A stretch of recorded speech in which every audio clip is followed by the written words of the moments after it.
हे यहोवा महिमा पराक्रम शोभा सामर्थ्य वैभव तेरा ही है, क्योंकि आकाश और पृथ्वी में जो कुछ भी है तेरा ही है। हे यहोवा राज्य तेरा सबों के ऊपर महान तेरा, सबों के ऊपर प्रभुता करता सामर्थ्य और पराक्रम तेरे ही हाथ में, सब लोगों को बढ़ाना तेरे हाथ में। इसलिए हमें हमारे परमेश्वर हम तेरा धन्यवाद करते हैं और तेरी महिमायुक्त नाम स्तुति करते हैं। प्रभु तेरे वचन के द्वारा हमसे बात कर, वचन को और आमीन में स्वीकार आमीन। परमेश्वर पिता हम धन्यवाद देते हैं प्रभु जी इस वक्त पिता हमारे बीच में तेरी उपस्थिति है और तेरे महान नाम के लिए और तेरी उपस्थिति के लिए धन्यवाद देते हैं, तेरी स्तुति करते हैं, प्रशंसा करते हैं। हमारे बीच में पिता तेरी सामर्थ को प्रभु जी हम महसूस करते हैं पिता कि तू हमारे बीच में काम करने जा रहे हैं पिता। धन्यवाद देते पिता, हम ये विश्वास करते हैं कि यहाँ से प्रभु जी तेरे जन पिता खाली हाथ नहीं जाएंगे पिता। जो पिता आशाएं और अपेक्षाओं को लेकर प्रभु जी जो प्रार्थना के साथ यहाँ पर आए उस प्रार्थना को तू सुनने जा रहा है पिता। और प्रभु जी उनका आज यहाँ पर आना बैठना, तेरी स्तुति करना, तेरे वचन को सुनना, उस पर ध्यान लगाना, उसको अपने मन में स्वीकारना, वो उनके लिए एक भलाई उत्पन्न करे पिता, एक आशीष उत्पन्न करे प्रभु। ऐसा होने दे पिता, उनका जीवन तेरे सामर्थ्य और महिमा से भरने पाए प्रभु जी, ऐसा होने दे प्रभु जी।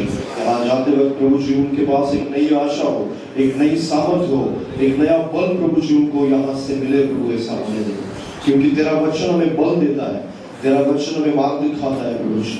हम धन्यवाद देते उस वचन के लिए पिता, धन्यवाद देते तेरी स्तुति करते हैं यीशु मसीह के सामर्थ्य नाम में मांगते हैं पिता, आमीन। उससे आपको सुविधा praise the Lord, hallelujah hallelujah. माझ्या बरोबर होता मलाकीचं पुस्तक याचा 3रा अध्याय आणि 3रं वचन। त्याच्यापूर्वी एक वचन वाचूया आपण रोमकरासपत्र 8वा अध्याय आणि 28 वचन।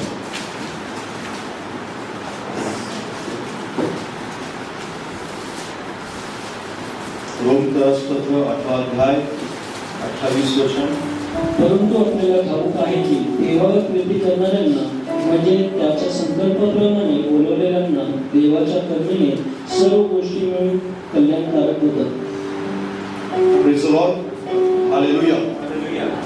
आपण दोन आठवड्यापासून एक गोष्ट शिकत आहोत ज्यामध्ये परमेश्वर आपल्या बऱ्याच प्रश्नांची उत्तरे कशी देतो आणि कशा प्रकारे तुमच्या आणि माझ्या जीवनामध्ये ज्या संकटाचा, अडचणींचा किंवा वेगवेगळ्या प्रकारच्या भटकण्याच्या गोष्टीचा सामना करतो त्यावेळेस परमेश्वर नेमकं काय करत असतो या गोष्टी आज आपण या ठिकाणी पाहतो।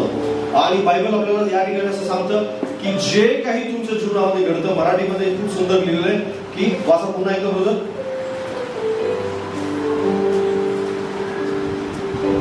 8:28। परंतु आपल्याला ठाऊक आहे की देवावर प्रीती करणाऱ्यांना म्हणजे त्याच्या संकल्पाप्रमाणे बोलवलेल्यांना देवाच्या करुणेने सर्व गोष्टी मिळून कल्याणकारक होतात। सर्व गोष्टी मिळून काय होतात? कल्याणकारक होतात। हिंदी मध्ये असं लिहिलेलं आहे, और हम जानते हैं कि जो लोग परमेश्वर से प्रेम रखते हैं उनके लिए सब बातें मिलकर भला ही उत्पन्न करती है। हालेलुया। मिळून कल्याणकारक होतात आणि भलाई उत्पन्न करते म्हणजेच काय की जे काही आपल्या जीवनामध्ये घडतात, संकट, अडचणी, समस्या, सुख, आनंद, समाधान, शांती, प्रार्थना, त्याच प्रकारे आपलं डिप्रेशन, आपल्या परीक्षा, आपल्या जीवनामध्ये घडणाऱ्या वेगवेगळ्या घटना, अशा सगळ्या मिळून ज्याला आपण कन्क्लुजन म्हणतो किंवा ज्याला आपण सार म्हणतो, जे काही एक गोष्ट बनणार आहे ते म्हणजे काय की तुमच्या आणि माझ्यासाठी चांगल्या गोष्टी उत्पन्न होतात। Hallelujah, praise the Lord. कारण बायबल त्या ठिकाणी स्पष्टपणे आपल्याला शिकवतं की जे काही तुमच्या जीवनामध्ये घडतं त्या सगळ्या गोष्टी तुमच्या चांगल्यासाठी घडत आहेत। मग कदाचित तुमची प्रार्थना ऐकली जात नाही, ती सुद्धा तुमच्या चांगल्यासाठीच घडणारी गोष्ट आहे। कदाचित तुमच्या जीवनामध्ये संकटांचा सामना तुम्ही करता, ती सुद्धा तुमच्या चांगल्यासाठीच घडत आहे। कदाचित तुम्ही तुमच्या जीवनामध्ये आजाराला सहन करता, तर ती तुमच्या जीवनासाठी चांगल्यासाठीच आजार आलेला आहे. जर तुमच्या जीवनामध्ये वेगवेगळ्या प्रकारची वाट तुम्हाला पाहावी लागते, तर ते तुमच्या चांगल्यासाठीच घडत आहे. आज शांतीचा दिवस आहे, उद्या शांती नाहीये, उद्या आनंद नाही, तर ते तुमच्या चांगल्यासाठीच घडत आहे. तुम्ही भयानक डिप्रेशन मधून गेला असाल, तर ते तुमच्या चांगल्यासाठीच घडत आहे. त्याच्यातून परमेश्वर काहीतरी चांगलं निर्माण करणार आहे. म्हणून आज अशा प्रकारच्या गोष्टी आहेत. Hallelujah, praise the Lord. कारण बायबल आपल्याला वेगवेगळ्या प्रसंगातून या गोष्टी शिकवतं. आणि बऱ्याच वेळेस आपण प्रार्थना करतो, त्यावेळेस आपल्याला असं वाटतं की माझी प्रार्थनेचं नेमकं उलट उत्तर मिळतं माझ्या जीवनामध्ये. कदाचित तुम्ही प्रार्थना केली असेल एका वेगळ्या उद्देशाने, आणि तुम्ही पवित्रतेसाठी प्रार्थना करता, आणि होतं काय की तुमच्या जीवनामध्ये तुम्हाला वेगवेगळ्या प्रकारच्या अग्नीचा सामना करावा लागतो. पवित्रतेचा ज्यावेळेस प्रार्थना केली जाते त्यावेळेस अग्नीचा सामना केला जातो. ज्यावेळेस कदाचित तुम्ही तुमच्या जीवनात फळ यावं म्हणून प्रार्थना करता, आणि तुमच्या जीवनातून छाटणी जी आहे त्या छाटणीचा किंवा जे तोडणं आहे त्या तोडण्याचा कदाचित तुम्ही सामना करत असाल. तुमच्या जीवनात कदाचित तुम्ही प्रार्थना करत असाल की देवाचा आवाज मला ऐकायला यावा, पण सगळं काही शांत होतं. ज्यावेळेस आवाजासाठी प्रार्थना करताय त्यावेळेस तुम्हाला असं वाटतं सगळं काही शांत होत चाललेलं, मला कसलाच आवाज येत नाही. ज्यावेळेस कदाचित तुम्ही अशी प्रार्थना करत असाल की मला माझ्या जीवनामध्ये देवाने माझा उद्देश माझ्या जीवनामध्ये मला स्पष्ट करावा, तर सगळे रस्ते विखरलेले आढळतात, एकही रस्ता शेवटाच पोहोचणारा, आणि ज्या ठिकाणी माझ्या जीवनाची ज्याला आपण क्षितिज म्हणतो किंवा ज्याला आपण असं म्हणतो की माझं डेस्टिनेशन आहे, त्या डेस्टिनेशन पर्यंत पोहोचणारा कोणताही रस्ता मला दिसत नाही. पण मी तर उद्देशासाठी प्रार्थना केली होती, पण उद्देश स्पष्ट होणार असा कोणताच रस्ता माझ्या जीवनात नाही. ज्यावेळेस तुम्ही प्रार्थना करता त्यावेळेस अशा वेगवेगळ्या प्रकारचे अनुभव तुमच्या जीवनामध्ये तुम्हाला येत असतात. तुम्हाला असं वाटत असेल की परमेश्वर कुठे आहे, आणि तुम्हाला कुठेही काहीही दिसत नाही. आणि ज्यावेळेस असं होतं त्यावेळेस एक गोष्ट लक्षात ठेवा की तुम्ही तुमच्या प्रार्थनेच्या उत्तराच्या मध्यात म्हणजे लवकरच तुमची प्रार्थना ऐकली जाणार आहे. लवकरच कदाचित तुमच्या जीवनामध्ये तुम्हाला त्या डेस्टिनेशन पर्यंत परमेश्वर नेणार आहे ज्याच्यासाठी तुम्ही प्रार्थना केली असेल. कदाचित ते डेस्टिनेशन दिसत नाही, कदाचित त्या गोष्टी दिसत नाही, पण काय काय होतं त्या मधल्या काळामध्ये या गोष्टी आज आपण पाहणार आहोत. का परमेश्वर तुम्ही प्रार्थना यासाठी केली की मला पवित्र कर प्रभू, पण तुम्ही अग्नीचा सामना करत आहात. परमेश्वर अशा परिस्थितीतून तुम्हाला का घेऊन जातो त्याची उत्तर आपण शोधण्याचा प्रयत्न करूया. मला की याचा 3रा अध्याय आणि 3रं वचन वाचवा. उभे काढून शुद्ध करणाऱ्यासारखा तो बसे व देवीच्या वंशजांना शुद्ध करेल, त्यांना सोन्या रुपयाप्रमाणे शुद्ध करेल, मग ते नीतिमत्तेने परमेश्वराला बली अर्पण करतील. Hallelujah, praise the Lord. Bible त्या ठिकाणी स्पष्टपणे सांगतं, मराठीमध्ये काय लिहिलेलं आहे की जशा प्रकारे एक सोनं आणि चांदीला शुद्ध करण्यासाठी अग्नीत टाकलेलं जातं, तिथे लिहिलं हिंदीमध्ये वह चांदी को साफ करने वाला और शुद्ध करने वाला और के रूप में बैठेगा, वह लेवियों को शुद्ध करेगा, उन्हें सोने और चांदी के समान साफ करेगा. तब यावे के पास लोग होंगे जो धर्मीपन में भेंट चढ़ाएंगे. हालेलुया. या ठिकाणी लिहिलेलं आहे की तो सोन्या आणि चांदीला शुद्ध करणाऱ्या सारखा बसेल. कोण बसेल? परमेश्वर बसेल. हालेलुया. बाजूला सांगा, जर तुला परमेश्वर पवित्र करत आहे तर कदाचित तुझी प्रार्थना पवित्रतेसाठी असेल तर तुला अग्नीतून जावं लागेल. बाजूला सांगा, पवित्रतेसाठी प्रार्थना करणाऱ्याला अग्नीतून जावं लागेल. तुम्ही तर प्रार्थना पवित्रतेसाठी केली, पण तुम्ही अग्नीतून जाता. प्रार्थना करताय पवित्रतेसाठी किंवा शुद्धतेसाठी, पण तुम्हाला अग्नीचा सामना करावा लागतो. निश्चित अर्थाने देवाने तुमची प्रार्थना ऐकलेली आहे. हालेलुया. कारण पवित्र माणसाला पवित्र होण्यासाठी तुम्हाला अग्नीतून जावं लागतं. सोनं ज्यावेळेस अशुद्ध सोनं किंवा अशुद्ध चांदी ज्यावेळेस त्याला शुद्धतेचं रूप द्यायचं असतं किंवा त्याला दागिने म्हणून आपल्या शरीरावर घालण्यासाठी योग्य बनवायचं असतं, त्यावेळेस त्याला अग्नीत टाकण्यात येतं. आणि अशा अग्नीत टाकण्यात नाहीये की ज्या अग्नीमध्ये कुठं तर थोडीशी अग्नी लागेल, पूर्णपणे अग्नीमध्ये टाकण्यात येतं की जेणेकरून त्याच्यात असणारं जे काही अशुद्धता आहे, जे काही सोन्या विना जे काही दुसरं काही मटेरियल असेल, दुसरं काही धातू असतील, ते सगळे धातू विखरून जातात आणि केवळ सोनं राहतं, त्याच्यामध्ये पूर्ण शुद्धता येते. हालेलुया. Praise the Lord. सोन्याला जर सोन्यासारखं मौल्यवान धातू बनायचं आहे, चांदीला जर मौल्यवान धातू सारखं बनायचं आहे, तर निश्चित अर्थाने त्याला अग्नीतून जावं लागेल. कारण शुद्धता जी आहे ती अग्नीशिवाय येऊ शकत नाही. Praise the Lord. तुम्ही तर म्हणत असाल की मी शुद्धतेसाठी प्रार्थना करतोय, पण मला अग्नीतून जावं लागेल. मी पवित्रतेसाठी प्रार्थना करतो, माझ्या जीवनातून वेगवेगळ्या प्रकारच्या देवाच्या गोष्टी माझ्या जीवनामध्ये याव्यात असं मला वाटतं, आणि मला मात्र अग्नीतून जावं लागतं. तर देव योग्य प्रकारे प्रार्थना ऐकतो, कारण परमेश्वर प्रार्थना ऐकण्यामध्ये कधी चूक करत नाही. देवाची प्रार्थना ऐकण्याची ती पद्धत आहे, ज्यावेळेस शुद्ध करायचं आहे त्यावेळेस त्या अग्नीतून तू घेऊन जावं. कारण बायबल सांगतं की जर तुम्हाला धार्मिकतेकडे, कारण आपण सुरुवातीपासून शिकत आलो की ज्यावेळेस मी सुरुवात केली होती याची, की आपण येशू ख्रिस्ता समान बनण्यासाठी इथं आहोत. Praise the Lord. आपण माणूस केवळ माणसासारखे बनण्यासाठी नाही, पण येशू ख्रिस्तासारखे बनण्यासाठी आपण आहोत. येशू ख्रिस्ताने काय केलं? एका गालावर मारलं तर दुसरा गाल पुढे केलं. येशू ख्रिस्ताने काय केलं? येशू जसा म्हणाला की जर तुझा अंगरंग कोणी घेतो तर त्याला बंदीबंद देऊन टाक. येशू ख्रिस्ताने ते केलं. येशू ख्रिस्ताने ज्यावेळेस आपली त्याची वस्त्र काढण्यात येत होती त्यावेळेस तो गप्प राहिला. बायबल सांगतं तो जो मेंढरू जे आहे लोकर कातरण्याकडे गप्प राहतं, तशा प्रकारे तो गप्प होता. त्याचा शर्ट काढेपर्यंत, त्याच्या अंगावरची कपडे काढेपर्यंत, त्याला चपडाक मारेपर्यंत तो शांत राहिला होता. त्याला कोणत्याही प्रकारे त्यानं विरोध केला नाही. ना मारणाऱ्याला विरोध केला, ना कपडे काढणाऱ्याला विरोध केला, ना खिळे ठोकणाऱ्याला विरोध केला, ना त्याने क्रूसावर लटकवणाऱ्याला विरोध केला, ना त्याला ओढत क्रूस घेऊन त्या गुलगुता टेकडीवर घेऊन जाणाऱ्याला विरोध केला.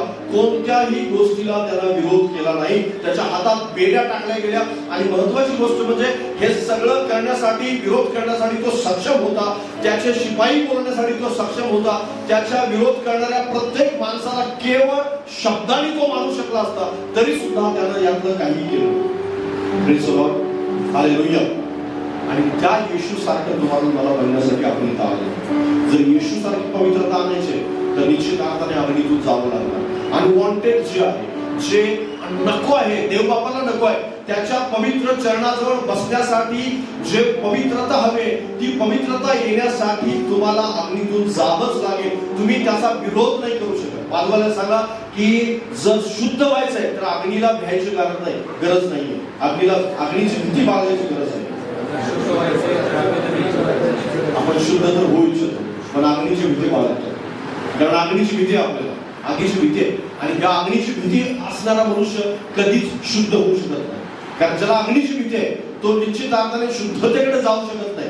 कारण शुद्धतेसाठी तुम्हाला निश्चित अर्थाने अग्नीतून जावंच लागेल. बायबल स्पष्टपणे आपल्याला सांगतं की तो अग्नीच्या भट्टीमध्ये तुम्हाला टाकेल, आणि त्यावेळेस तुम्हाला खऱ्या शुद्धतेचा अनुभव होईल. खऱ्या अर्थाने तुम्हाला आतमधून काहीतरी जळल्याचा अनुभव होईल.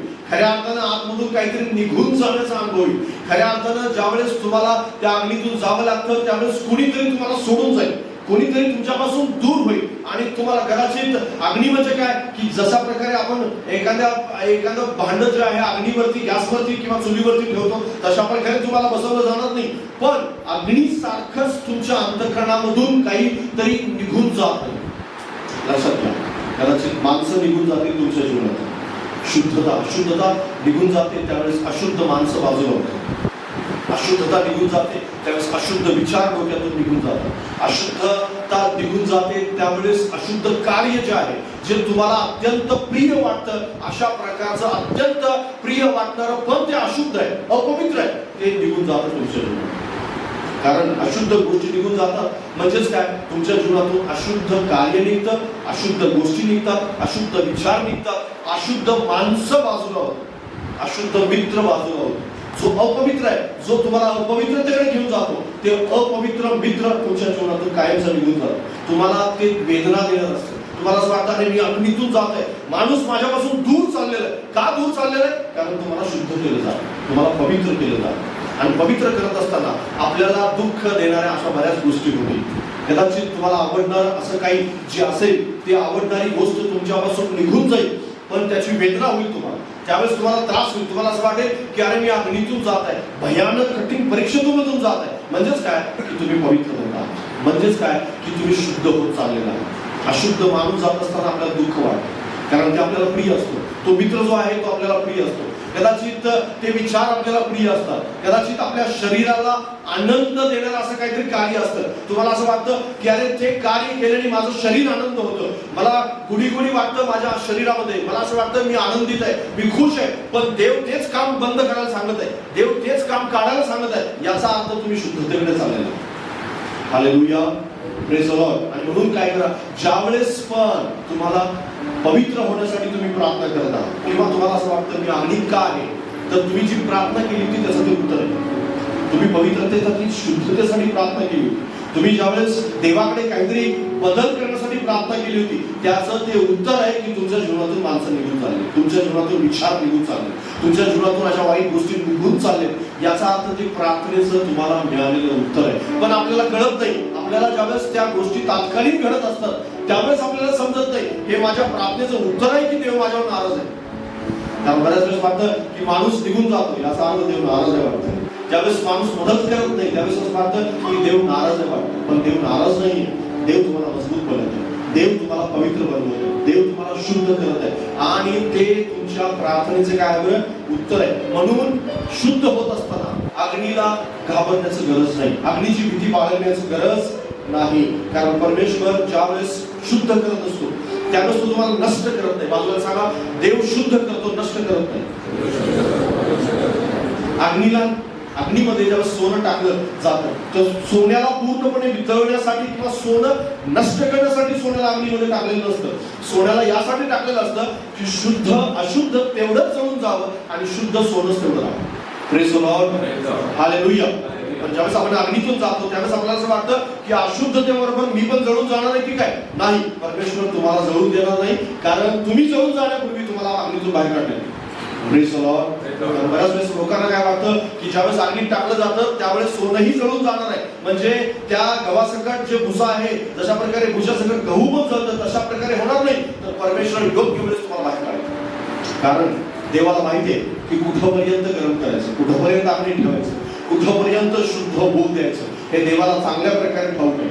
आणि म्हणून निश्चित अर्थाने लोकांना वाटतं किंवा आपल्याला असं वाटू शकतं की देव मला नष्ट करण्यासाठी अग्नीतून घेऊन जातो. नाही, देव शुद्ध करण्यासाठी अग्नीतून घेऊन जातो. वाचवायला पुन्हा एकदा सांगा, देव शुद्ध करण्यासाठी अग्नीतून घेऊन जातो.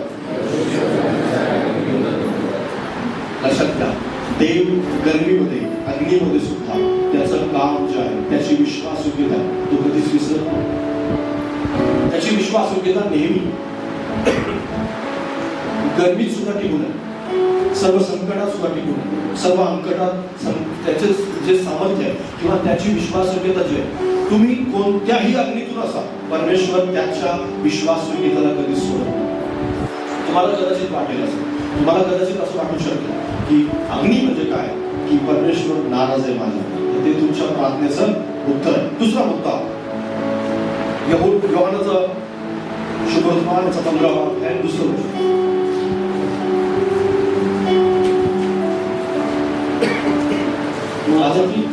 माझ्यातील फळ न देणारा प्रत्येक भाटा तो काढून टाकतो आणि फळ देणाऱ्या भाट्याला अधिक फळ यावे म्हणून तो त्या प्रत्येकाला साफसूफ करतो.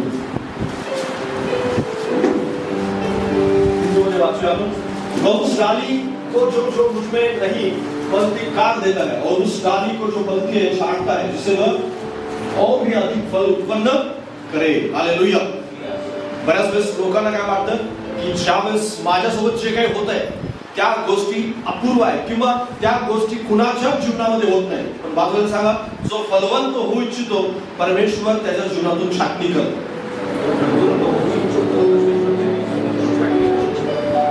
पण जो फल देऊ इच्छित नाही त्याला देव फांदी सहित म्हणजेच काय, त्या झाडापासून बाजूला करतो. बरेच लोक फळ देऊ इच्छित नाही, फळ देण्यासाठीच लोकांची प्रार्थना नाहीये, फळ येऊ नये पण मी झाडासोबत चिटकून राहतो, अशा प्रकारे लोकांची प्रार्थना आहे. पण बाजूला सांगा की फळ न देता परमेश्वर तुला झाडापासून वेगळा करेल. मूळ जे झाड आहे त्या झाडापासून काय करेल, ते वेगळं करेल. पण नेहमी तुम्हाला प्रार्थना कशासाठी करायची आहे की मला फळ आलं पाहिजे. मग कदाचित छाटणी झाली तरी चालेल, मग कदाचित त्याला थोडंसं वेदना झाल्या तरी चालते, कदाचित थोड्या त्रासातून गेलं तरी चालेल, पण फळ मात्र आलं पाहिजे. आणि फळ त्रासाशिवाय येऊ शकत नाही. छाटणीशिवाय मोठं जे भरघोस फळ आहे ते भरघोस फळ येऊ शकत नाही. पण बरेच लोक हे केवळ शोभेचं झाड उगवू इच्छितात. शोभेचं झाड व्हायचं त्यांना, फक्त चांगलं दिसणारं झाड व्हायचं. ज्यावेळेस प्रभू येशू ख्रिस्त त्या अंजिराच्या झाडाकडे फळ शोधायला निघाला, त्यावेळेस बायबल सांगतं त्या ठिकाणी की अंजिराचं झाड पूर्णपणे पानांनी डवरलेलं होतं. पानांनी डवरलेलं, पानं म्हणजे पूर्णपणे त्याच्यावरती पूर्ण पानं आलेली होती, पण फळ मात्र कुठेच नव्हतं. तर येशू गेला, त्यावेळेस त्याला पाहिलं की फांद्या खूप मोठ्या मोठ्या झालेल्या, पानं खूप आलेले आणि इतकी पानं आहेत की आता फळ लांबून माणसाला असं वाटणार आहे की या झाडावरती खूप फळं आहेत. पण प्रत्यक्षात ज्यावेळेस येशू ख्रिस्त फळ शोधण्यासाठी भुकेनं जातो त्यावेळेस मात्र त्याला त्या ठिकाणी फळ आढळत नाही. पण बऱ्याच विश्वासणाऱ्यांचं जीवन तशाच प्रकारे झालं. बऱ्याच विश्वासणाऱ्यांचं जीवन कसं झालंय, ते केवळ शोभेचं झाड आहे. पानं तर खूप आहेत, फांद्या पण खूप मोठे आहेत, पण फळं मात्र त्यांच्या जीवनाला अजिबात नाही. लोकांनी त्यांच्याकडे पाहिलं तर असं म्हणतात की अरे दर रविवारी हा चर्चला जाणारा मनुष्य, दर रविवारी चर्चला गेलं चूक नाही, पण दर रविवारी चर्चला आल्यानंतर प्रार्थना शिकणं गरजेचं आहे. दर रविवारी चर्चला आल्यानंतर तुम्हाला देवावर विश्वास तुमचा मजबूत होत गेला पाहिजे. दर रविवारी चर्चला आल्यानंतर तुम्ही आराधना करायला शिकलं पाहिजे. दर रविवारी चर्चला आल्यानंतर तुमच्या विश्वासात वाढ आणि वाढ होत राहिली पाहिजे.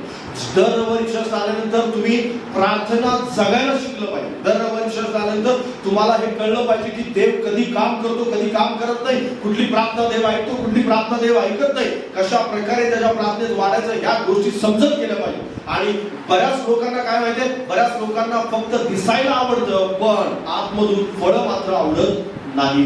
पण देव मात्र तुम्हाला फलवंत बनवू इच्छितो आणि जो फलवंततेसाठी किंवा फळ येण्यासाठी प्रार्थना करतो त्याला छाटणीचा सामना करावा लागेल. हालेलुया. आणि लोकांना छाटणी नको आहे, छाटणी नको आहे म्हणून काय नको आहे, त्यांना फळं पण नको आहे. कारण त्यांना माहिती आहे ज्यावेळेस फळासाठी मी प्रार्थना करेन त्यावेळेस निश्चित अर्थाने तुमच्या जीवनामध्ये छाटणी सुरू होईल. तशा प्रकारे अग्नीतून जावं लागतं, त्यावेळेस तुमच्या जीवनातून काहीतरी अनवॉन्टेड निघून जाईल, जे गरजेचं नाही अशा प्रकारच्या गोष्टी तुमच्या जीवनातून निघून जातील. पण काही लोक छाटणी नको म्हणून फळासाठी प्रार्थनाच नाही करत. बाजूला सांगा की तुला फळासाठी प्रार्थना करायची. जर फळासाठी प्रार्थना करायचंय तर छाटणीला तू स्वीकारलं पाहिजे. बाजूला सांगा फळासाठी प्रार्थना करायची तर छाटणीला तू स्वीकारलं पाहिजे. कदाचित तुम्ही याच्या अगोदर फळासाठी प्रार्थना केली असेल आणि आता तुम्ही छाटणी तुमच्या जीवनामध्ये पाहत असाल. कदाचित याच्या अगोदर तुम्ही म्हणाल प्रभू माझ्या जीवनाला फळं यावी. कोणती फळं? प्रीती, सहनशीलता, ममता, चांगुलपणा, आनंद, या सगळ्या ज्या पवित्र आत्म्याची फळं आपण म्हणतो, या सगळ्या गोष्टी जी फळं आहेत ती फळं तुमच्या जीवनामध्ये दिसली पाहिजेत. या फळासाठी कदाचित यापूर्वी तुम्ही प्रार्थना केली असेल आणि आता तुम्ही छाटणीचा सामना करताय, याचा अर्थ देवाने तुमची प्रार्थना ऐकलेली आहे. हालेलुया. म्हणजेच काय, तुम्ही फळासाठी प्रार्थना केली, देवाने प्रार्थना ऐकली आणि छाटणी सुरू केली. आता मात्र तुम्ही प्रश्न विचारला प्रभू ही छाटणी का? आणि देव तुझी प्रार्थना ऐकतो ती अगोदर केली. हालेलुया. आज तुम्ही संकटात असाल, आज तुम्ही अडचणीत असाल, कदाचित काहीतरी निघून जात असेल तुमच्या जीवनातून आणि तुम्हाला असा प्रश्न पडला असेल की प्रभू असं का करत आहे? प्रभू प्रार्थना ऐकत, प्रभूनं तुम्हाला दिलेल्या त्या प्रार्थनेचं उत्तर आहे. तशा प्रकारे तुम्ही अग्नीतून जाताना तुम्हाला प्रश्न पडला असेल की माझ्या जीवनात संकट का? तर तुम्हाला त्या प्रार्थनेचं उत्तर दिले परमेश्वरानं, म्हणून तुम्ही संकटात आहात, म्हणून तुम्ही अडचणीत आहात, तुमच्या जीवनातून काही गोष्टी निघून जात आहेत. याचा अर्थ काय? याचा अर्थ देवानं तुमच्यासाठी कोणीतरी प्रार्थना केली, तुम्ही प्रार्थना केली, त्या प्रार्थनेचं उत्तर आता देव देत चाललेलं आहे. म्हणून तुम्ही आज तुमच्या जीवनातून काहीतरी निघून जाण्याचा अनुभव घेता, काहीतरी काढून टाकलं जात आहे. याचा अर्थ काय? परमेश्वरानं प्रार्थना ऐकली तुमची. पण प्रश्न पडतो मात्र माणसाला की देव असा का करतो? देव ज्यावेळेस तुम्ही प्रार्थना करता त्यावेळेस अशा प्रकारे करतो. कारण बायबल सांगतं जो फळ न देणार आहे तो काढून टाकला जातो. बायबल स्पष्टपणे लिहिलं आहे, जो फळ न देणार आहे तो कायमचा काढून टाकला जातो, पण जो फळ देणार आहे त्याची मात्र छाटणी केली जाते, यासाठी की केवळ पाणी नाही तर त्याला फळ सुद्धा यावं. हालेलुया. पण काही लोक शोभेचं झाड होऊ इच्छितात. बाजूला सांगा तुला शोभेचं झाड व्हायचं नाही, तुला फलवंत झाड व्हायचंय. कारण ज्यावेळेस प्रभू येईल फळ पाहायला, त्यावेळेस तुमच्यावर केवळ पानं नाही दिसली पाहिजे, केवळ शोभेचं झाड नाही दिसलं पाहिजे. बायबल उचलून फक्त चर्चला जाणारा आणि इथं केवळ येऊन शांत बसणारा नकोय. देवाला आत्म्याने आतमधून पेटलेला मनुष्य हवाय. हालेलुया. आतमधून प्रार्थना करणारा मनुष्य हवाय. आत्म्याने देवाजवळ प्रार्थना करणारा मनुष्य हवाय. मागच्या या नाईट प्रेयरच्या दिवशी मी देवाचं वचन सांगत होतो, त्यावेळेस आम्ही त्या ठिकाणी गेलो होतो ज्या ठिकाणी प्रेरितांच्या कृत्येमध्ये पेत्र तुरुंगामध्ये होता आणि पेत्र तुरुंगात असताना मंडळी मात्र रात्रभर त्याच्यासाठी काय करत होती? प्रार्थना करत बसलेली होती. त्याच्या अगोदरच्या घटना अशा होत्या की याकोब जो शिष्य होता त्याला लीड करणारा, पुढारी पण करणारा तो मनुष्य हेरोद राजाने मारून टाकला होता आणि पेत्राला सुद्धा मारून टाकण्यासाठी त्याने तुरुंगात ठेवलेलं होतं आणि सर्व मंडळीवरती त्याच्यानंतर सर्व प्रकारच्या विश्वासधाऱ्यांच्यावरती एक दबाव होता. त्याच्या अगोदर स्टेफन जो आहे तो त्यांचा लीडर मारून टाकण्यात आलेला होता. तो माणसं मरून गेलेले एक मनुष्य तुरुंगामध्ये आणि मंडळी काय करते? रात्रभर प्रार्थना करत बसते. हालेलुया. Praise the lord. मी शिकवत होतो की लोकांना आता सध्याला काय हवंय? बाहेरून मोटिवेशन हवंय. मोटिवेट करणाऱ्या व्हिडिओ लोक जास्त पाहतात, पण ज्यावेळेस आपल्यामध्ये पवित्र आत्मा येतो, ज्यावेळेस आपण आतून पेटलेला असतो, ज्यावेळेस आपण आतून फळं देणारा असतो, त्यावेळेस आपल्याला बाहेरच्या मोटिवेशनची गरज पडत नाही, कारण आपण आतूनच पेटलेला असतो, आपण आतूनच अग्नीने भरलेला असतो. निश्चित अर्थाने आपल्याला कुणी सांगावं लागत नाही, प्रार्थना कर बाबा, बायबल वाच बाबा आणि चर्चला ये बाबा, या ठिकाणी बस बाबा, काही सांगायची गरज नाही. तुम्हाला न सांगता तुम्ही हे सर्व करू लागता, कारण तुमची आंतरिक प्रेरणा, आंतरिक पवित्र आत्मा तो तुम्हाला करायला भाग पाडतो. हालेलुया. मंडळीला कोण सांगितलं नव्हतं प्रार्थना करा? पेत्रासाठी. मंडळीला कोण सांगितलं नव्हतं की पेत्रासाठी रात्रभर जागत बसा आणि देवाचा धावा करा? मंडळी आपण बसलेली होती, कारण आमचा लीडर आतमध्ये, लीडर पुढारी करणारा आतमध्ये बसलेला आहे. लीडर बाहेर नाहीये, कोणी लीड करणार नाही, पण लीड करणारा नसून सुद्धा ते प्रार्थना करत होते. हालेलुया. Praise the Lord. लेकराला सांगावं लागतं प्रार्थना कर, उठ आणि या वेळेस प्रार्थना कर, जेवताना प्रार्थना कर बरं, झोपत्या वेळेस प्रार्थना कर बरं. पण अजून सुद्धा विश्वास करणार असं सांगावं लागतं, चर्चला या बरं, पुढच्या रविवारी मी तुमची वाट पाहताय बरं. देव कदाचित तुम्हाला सांगत असेल मी वाट पाहतोय बरं तुझी. आता तुम्ही देवाची वाट पाहण्याची वेळ आहे. हालेलुया. कारण बरीच लोक वर्षानुवर्ष होऊन सुद्धा फळ देत नाही, आंतरिक प्रेरणा नाही. मोटिवेशनच्या व्हिडिओची अजून गरज आहे. कोणीतरी येऊन सांगावं, हलवावं आणि त्यासाठीच मग ते जागे होतात, त्याचीच त्यांना गरज आहे. का? कारण आंतरिक प्रेरणा नाहीये. आंतरिक आतमधून कोणी, त्यांना अजून सुद्धा लीडरचीच गरज आहे. याचा अर्थ तुम्ही अजून फळ देणारे म्हणला नाही, अजून सुद्धा तुम्ही छाटणीच्या त्या प्रक्रियेत आलेले नाही, अजून सुद्धा तुम्ही प्रश्नच विचारताय प्रभूला की प्रभू छाटणी का, प्रभू हे अग्नी का, प्रभू हे संकट का, प्रभू या समस्या का? कारण तुम्ही केलेल्या प्रार्थनेचं उत्तर आहे तुमची छाटणी होते. तुम्ही केलेल्या प्रार्थनेचं उत्तर आहे की तुम्ही संकटात आहात. कारण प्रार्थनेचं उत्तर मिळेल या वेळेस, त्यावेळेस लक्षात घ्या तुमच्यातून छाटणी होईल, काढून टाकलं जाईल. काहीतरी असं तुमच्या जीवनातून कायमचं तोडून टाकण्यात येईल, ते कधी सोडलं जाणार नाही. हालेलुया. याचा अर्थ काही नवीन पांगरी फुटणार. नवीन पांगरी फुटत असताना नवीन फळाची पण योजना होत असते. कारण देवाला माहित आहे ज्यावेळी छाटणी केली जाते त्यावेळेस नवीन पांगरी फुटते, कारण आतमधून, मुळामधून त्याला जे काही लागणार आहे त्या सगळ्या गोष्टी मिळत असतात. निश्चित अर्थ, कारण त्याला ठाऊक आहे चांगल्या प्रकारे या झाडाला फळ येणार आहे आणि म्हणून मला याला बरवलं पाहिजे, याला फांदे आले पाहिजे, याला फळ आलं पाहिजे. केवळ पानाने डवरलेलं झाडाची त्याला गरज नाहीये. पानानं डवरलेलं झाड, बायबल सांगतं, येशू म्हणाला त्या क्षणी की तुझं फळ आजपासून कोणी काढत नाही, त्या क्षणी ते झाड वाळून गेलं, सुकून गेलं. दुसऱ्या दिवशी ज्यावेळेस शिष्य लागतोय त्यावेळेस शिष्याने दाखवलं की प्रभू ते झाड सुकलेलं आहे पूर्ण. ज्यावेळेस तुमच्या जीवनातून फळं मिळणार नाही त्यावेळेस प्रभू त्याच्यावरती काम करणार नाही. काय? कारण ज्यावेळेस प्रभू काहीतरी काम करतो ना त्यावेळेस हे लक्षात ठेवा की प्रभू काहीतरी संभावना बघतो. हालेलुया. Praise the Lord. बाजूला सांगा की तुझ्यात अजून सुद्धा देवाला आशा आहे म्हणून देव छाटणी करतो. ज्यांची आशा नाहीये ना त्याला देव सोडून देतो वाऱ्यावरती. जा, तुला कुठे फिरायचं नाही, दारू प्यायचं पे, वाईट करायचं कर, काय करायचं कर, मी तुझ्यावरची आशा सोडून दिलेली आहे. पण संकट ज्यावेळेस येतात, अडचणी येतात, तरी सुद्धा तुम्ही प्रार्थना करताय, तरी सुद्धा तुम्ही बायबल वाचताय, तरी सुद्धा पास्टरचा संदेश ऐकण्यासाठी चर्चमध्ये येऊन बसताय, म्हणजे देवानं तुमची आशा सोडली नाही. देव अजून सुद्धा काम करत आहे काहीतरी, म्हणून तुम्ही इथं बसताय, म्हणून तुम्ही इथे येऊन देवाचं वचन ऐकताय. कारण देवाला आशा आहे अजून की अजून सुद्धा याला पालवी येण्याचे चान्सेस आहेत, अजून सुद्धा याला फळं येण्याचे चान्सेस आहेत, अजून सुद्धा याच्या जीवनातून काहीतरी निर्माण होण्याचे चान्सेस आहेत.